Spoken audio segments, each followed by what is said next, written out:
Hi friends, this is Caitlin and welcome back to day 9 of my October Eve series.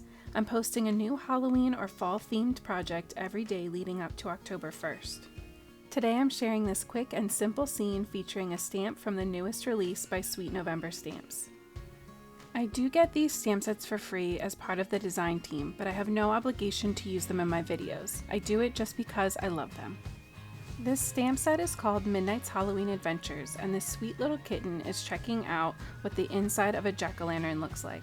I love that this stamp fits perfectly inside one of the Lawnfawn Scalloped dies, and so I stamped it out on the inside panel from the die cut to make it the main focus of my scene.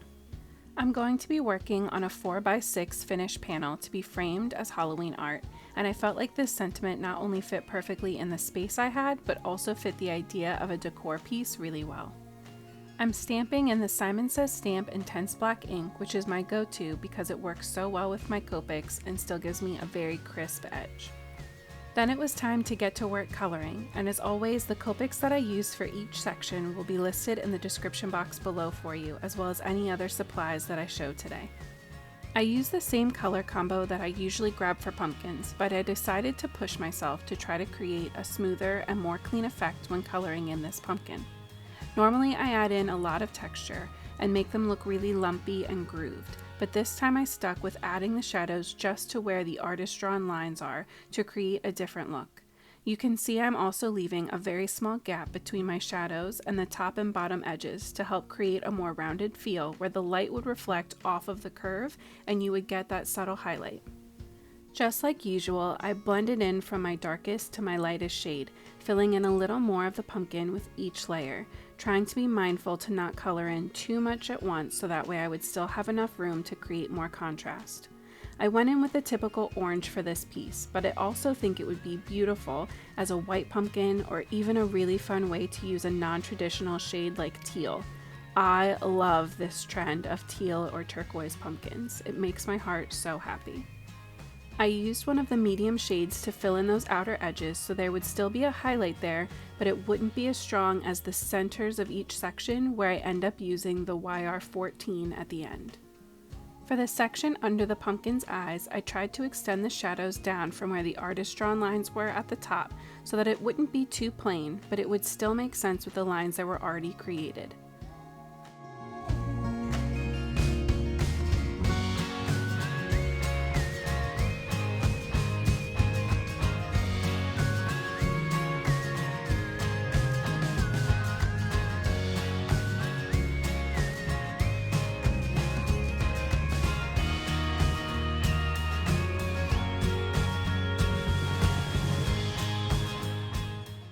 I shaded in the lid of the pumpkin really simply, keeping the darkest colors near the stem and working outward with the lighter shades.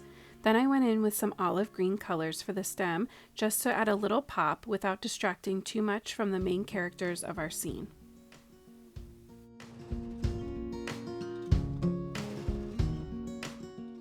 Since I knew I wanted this midnight kitten to be a black cat, I decided to make the inside of the pumpkin darker by just coloring it in solid with the E09 that I used for my deepest shades on the pumpkin. This way it would definitely be darker, but the kitten wouldn't get too lost inside and his coloring would still stand out against his background. It's so funny to me that to shade something in black with markers, you don't even need to use a black marker at all. It's just a bunch of grays and your eyes will tell your brain that it's a black object in your scene. I added in the darkest shading with my N8 marker first, just making sure to leave a lot of space open specifically around his face. Then as I went in with the N6, I filled in a little bit more but still left plenty of space on the face again so that you don't lose the detail and expression by adding in too many dark colors. I really loved how fluffy his cheeks and tail looked, so as I colored them in, I used a lot of little flicking motions to help continue that feeling and emphasize that hairy and fluffy texture. I also ended up going back in with a second layer of that middle shade to add in more of the flicks because the N4 kind of blended them away. Don't be afraid to go back in and add some extra contrast or details back to your work if you think that you need it. Those alcohol markers do blend out beautifully, but sometimes they blend a little too well, and there's nothing wrong with adding a little detail back in, especially once it's dried, so you know that those lines will stay exactly where you put them. I added in some pink to his ears, nose, and mouth and gave him golden eyes by just barely coloring around those pupils. I just wanted to give him a little bit of extra character and that little bit of Halloween spooky feel.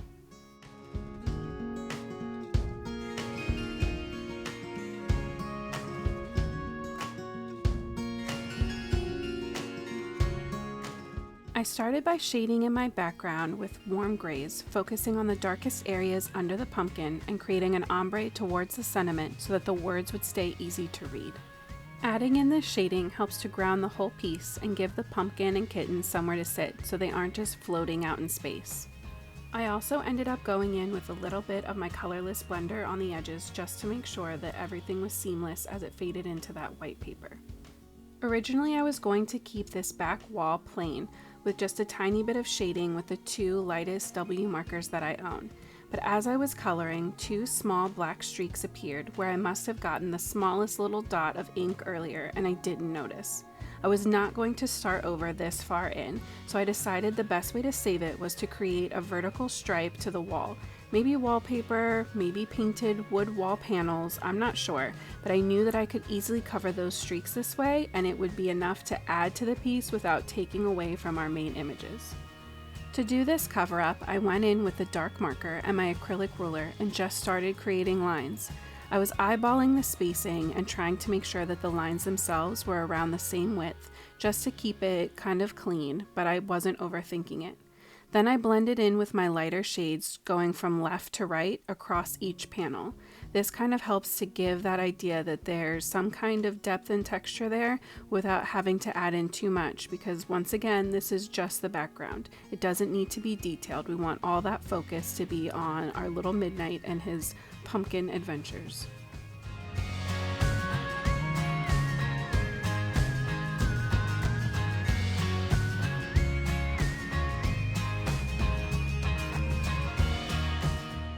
I have been dying to use this word pattern paper from the Creepy Confections Halloween paper pack that My Favorite Things put out last year, and I thought that this would be a great opportunity and I could add in a pop of orange with the scalloped frame and our little pumpkin scene.